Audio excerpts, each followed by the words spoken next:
এডুকেশনকে promotion করা এবং যেহেতু world wise crisis not only Bangladesh and we don't know how long this crisis will continue, সেই কারণে আমরা ভাবছি যে আমাদের স্কুল সিস্টেমগুলোকে অনলাইনে এনে তাদেরকে অন অ্যান্ড অফ মানে ব্ল্যান্ডিং সিস্টেম মনে করেন উইকলি আমাদের 5 দিন ক্লাস ছিল, এখন আমরা কিছু ক্লাস আওয়ার লস করেছি রোজার ছুটিতে এবং বিভিন্ন রকমের দেশের আন্দোলন সব মিলিয়ে।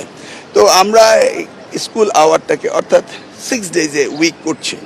ইন দ্য মিন টাইম আমাদের ফুয়েল ক্রাইসিস, ইন্টারন্যাশনাল ক্রাইসিসের কারণে আমরা ভাবছি যে ব্ল্যান্ডিং করা যায় কিনা, অন এবং অফ আসবে এবং অনলাইনে, সেটা নিয়ে আমরা আলোচনা করেছি এবং সেগুলিকে আমরা বাস্তবায়ন করার জন্য ইতিমধ্যে আমি সার্ভে করেছি। 55% পিপল চাচ্ছে, ইউজার্সরা চাচ্ছে যে তারা যেন অনলাইনে যায়, বাট কমপ্লিটলি অনলাইনে যদি যাওয়া হয় যেটা আমরা আবার আনসোশ্যাল হয়ে যাব, সেটা আমরা ভাবছি, বাট আমরা চিন্তা করছি এটাকে অ্যাড্রেস করা। 6 দিনের মধ্যে কয়দিন অনলাইনে চিন্তা করছেন? সেটা আমরা ব্ল্যান্ডেড করতে চাচ্ছি। আমরা আমাদের মন্ত্রণালয় প্রপোজাল দিব, বাট ক্যাবিনেট মিটিং যেটা অ্যাকসেপ্ট করে সেটাই হবে। আপনাদের সিদ্ধান্ত?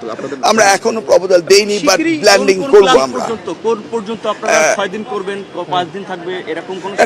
এডুকেশনে every system, not the university, I am talking about the school সিস্টেমের মধ্যে করছি। English medium, Bangla medium, all medium, specially the metropolitan সিটির কথা আমরা বলছি, যেখানে আমাদের ফুয়েল ক্রাইসিস মানে ইন্টারন্যাশনালি যে ওয়ার ক্রাইসিস যেটা হচ্ছে সেটা ফেস করছে, তারপর ট্রাফিক রয়েছে, এই নিয়ে আমাদের বিভিন্ন চিন্তা ভাবনা রয়েছে।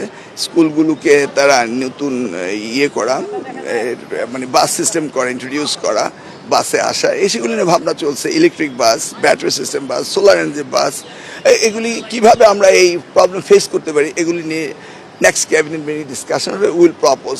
মাননীয় প্রধানমন্ত্রী ডিরেকশন দিয়েছেন আমাদেরকে, সেই ওনার ডিরেকশন